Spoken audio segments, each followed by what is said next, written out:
नमस्कार, आप सभी का स्वागत है। मैं डॉक्टर सुमित्रा यादव, सह आचार्य श्री कल्याण राजकीय कन्या महाविद्यालय सीकर। आज हम बच्चों इस वीडियो में छायावादी कवि सुमित्रानंदन पंत द्वारा रचित छोटी सी कविता दूर्त झरो के अंतिम पंक्तियों की व्याख्या करेंगे।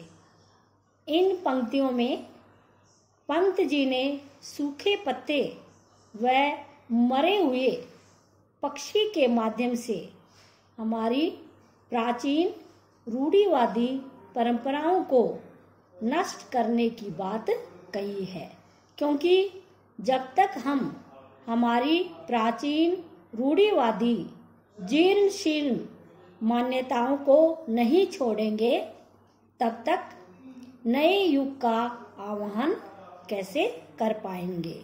इसलिए इनको त्यागना होगा ताकि नवीन युग का आविर्भाव हो सके। जब नवीन युग का उदय होगा तो कवि बसंत के आगमन के रूप में कल्पना करता है।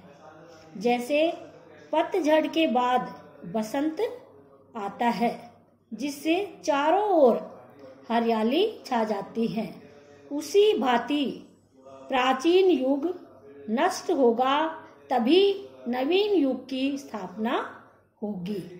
कवि को लगता है नवीन युग के रूप में चारों ओर बसंत का वातावरण छा गया, तब संसार रूपी कोयल मधुर गीत गा पाएगी।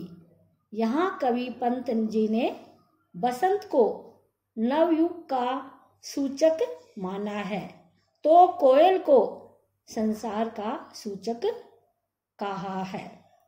वे कहते हैं, कंकाल जाल जग में फैले, फिर नवल रुधिर पल्लव लाली, जीवन की मासल हरियाली, मंजरित विश्व में यौवन के, जग कर जग की पिक मतवाली, निज अमर प्रणय स्वर मदिरा से, भर दो फिर नवयुग की प्याली।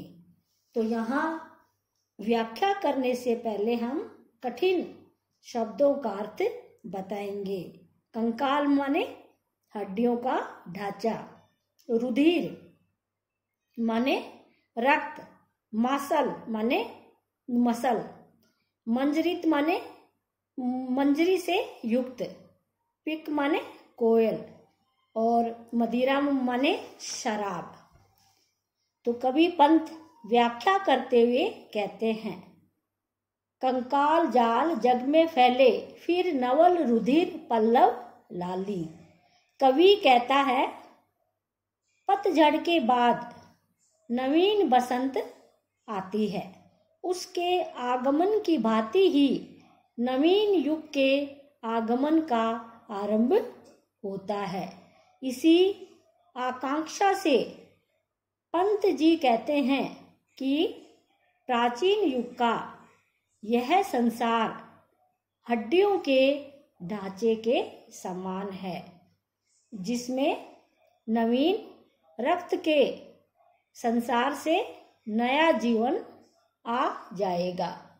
यह नवीन रक्त का संचार उसी प्रकार होगा जैसे वृक्षों के सूखे पत्तों के झड़ने के बाद नई कोपलों की लाली भर जाती है। यानी कहने का अर्थ ये हुआ कि जब तक वृक्षों पर सूखे पत्ते रहेंगे और वो झड़ेंगे नहीं, तब तक नई कोपले नहीं आएगी। तो उनके झड़ने के बाद ही नई कोपलों की लाली से वो वृक्ष भर जाएगा। उसके बाद वृक्षों की हरियाली सूखी हड्डियों के ढांचे के स्थान पर मासल और सुंदर हो उठती है। उसी प्रकार इस प्राचीन युग के नष्ट होने से नवीन युग के आविर्भाव से इस संसार में सौंदर्य की अभिवृद्धि हो जाएगी। अर्थात बसंत के आगमन पर चारों ओर हरियाली छा जाती है। कवि को सूखे पेड़ हड्डियों के ढांचे जैसे लगते हैं, लेकिन नवीन पत्ते आने से उनका सौंदर्य और बढ़ जाता है। फिर पंत जी कहते हैं, मंजरित विश्व में यौवन के जग कर जग की पिक मतवाले, कि कवि नवीन युग के आगमन की बात सोचकर कल्पना करता है कि नव बसंत रूपी नवयुग के आगमन के बाद चारों ओर आम्र मंजरी रूपी यौवन का सौंदर्य छा जाता है। अर्थात बसंत के साथ साथ नवीन युग के आने की कवि कल्पना करने लग जाता है। नवयुग रूपी बसंत के आगमन पर संसार रूपी कोयल मतवाली होकर अपना मधुर गीत गाने लगती है। उसके उन मस्ती के गीतों में नवयुग की शाश्वतता और सुंदरता से पूर्ण संसार होगा। कहने का भाव यह है कि जब प्राचीन रूढ़िवादी जीर्ण शीर्ण परंपराओं का अंत होगा, उसके बाद ही नवयुग की स्थापना हो पाएगी। यह सब कवि बसंत और कोयल के माध्यम से कल्पना करता है। यहाँ कोयल की तुलना संसार से की है। तो इन पंक्तियों में कवि ने भावों की अपेक्षा विचारों की अभिव्यक्ति दी है।